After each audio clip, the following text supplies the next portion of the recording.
What's up, y'all? It's your boy Winston Wolf. I'm back. I just want to do a quick review on my lunch break, Hawkeye episode 1 and 2. I did one at about 5:30 in the morning this morning. And you see how terrible and how lackluster my regular reviews are? I mean, look at this. Look at this. Look at how much effort I put into this. So can you imagine a 5:30 in the morning with me half asleep? Yeah, it was that bad if you saw it. So I gotta redo it. I gotta redo it for the two people that care. But Hawkeye episode 1 and 2, I actually like them, which is shocking. It's a Christmas miracle that I liked anything from Disney Plus, especially Marvel related. So number one, the credits. As soon as you see the credits, the art style is from the Matt Fraction run of Hawkeye. I think the run he had was called My Life is a Weapon. It was something like that. I read the run at the end of last year, and I haven't read anything comic book related since, because I don't think anything will live up to that. That's my absolute favorite comic run, is that Matt Fraction Hawkeye run. That, and there's a Deathlock miniseries from about 2010, I think it was, that I wish Marvel would make a movie out of, but they're not. They probably never will, unfortunately. But number one, when you see the credits, it has the art style from that run. So if you're a fan of that, that's automatically going to draw you to it. But the one thing about it is, if you're expecting, an exact adaptation of that run, it's just not going to happen. And I knew that, once I figured out that that's what they were trying to do. Just because, in the way it's set up with the Jeremy Renner Hawkeye, he's still married, his kids are around, et cetera, et cetera. So they can't have an exact, version of that. But they do the best. And so far, between episode 1 and 2, I'm not disappointed. They have Pizza Dog. They have, the goons with the tracksuits. They have a bunch of different elements from that comic run. So if you're a fan of it, as far as I'm concerned, I'm not disappointed so far. But I hope that one day, because you know how they, for instance, with Thor, they did the whole Hulk Gladiator, the whole Planet Hulk, World Breaker, all that. The Matt Fraction Hawkeye that we're talking about, and different things where they try to incorporate it, but they can't do it faithfully because of, the story, the way the MCU is set up.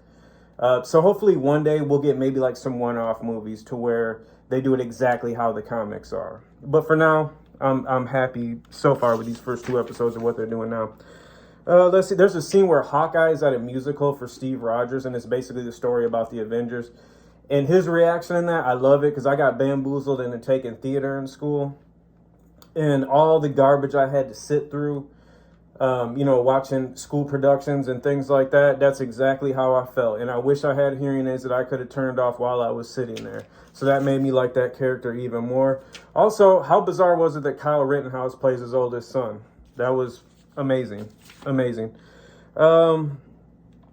Let's see, in episode 1, it ended in a great way, and I wish other shows, especially when they're trying to get an audience, would end like that. The end of the episode, this is a spoiler, Hawkeye runs into Kate Bishop for the first time. He's like, "Who are you?" Bam, credits. Sets up the next episode. It's simple. There's plenty of other shows to where, I've tried to get into it, and they don't end the first episode with anything that makes me want to see the second episode. So I just thought that it was just something simple, but it worked so well. The second episode is good. I like the second episode. It's just not as good as the first episode, but it has a lot to do with, filling the story out, getting you more introduced to the characters. That was a terrible sentence, more introduced to, whatever. I went to public school. Give me a break. But it's not a bad episode. It's just, I just didn't like it as much as the first episode. And I'm glad they put out episode 1 and 2 at the same time, because if you saw episode 1 and how great it was, and then you waited a week and you had episode 2, and nothing really notable happens in that, you might be a little disappointed. It might make people not remember to watch it the next week or whatever. So I'm glad they did 1 and 2. It helped flesh out the characters and the story more. So now you're really ready for episode 3. You have a bunch of information. Let's go. Hawkeye episode 1 and 2. How do I rate it on my rating of 0 to 10 dog bones? I'm going to give it an 8. I'm happy with it so far, episode 1 and 2. I don't see any forced messages. I don't see anything that brought the other shows down from Disney Plus. Also, what's her name? Haley Steinfeld? It's one of those Felds. Her and Jeremy Renner, they have a lot of chemistry. Not in any sexual way like that, because their characters aren't supposed to be vibing like that. But they have excellent chemistry. And it makes me think of how little chemistry a lot of the other main characters in the other Disney Plus shows. Like, for instance, Falcon and Winter Soldier. They should have had Anthony Mackie and Sebastian Stan. They should have had amazing chemistry. I just didn't feel it there. I didn't feel it with that show. The Tom Hiddleston playing Loki, and then the female Loki. You know, the characters, they were supposed to vibe. They were supposed to get along. They were supposed to click. As far as the actors, I didn't feel it. I didn't see it. But with these two actors, they have definite chemistry. Again, 8 dog bones. I'm looking forward to the rest of the what do we got? 4 more? Only 4 episodes left? Man, hopefully this will be the start of them turning it around with these shows and not just putting out disappointments.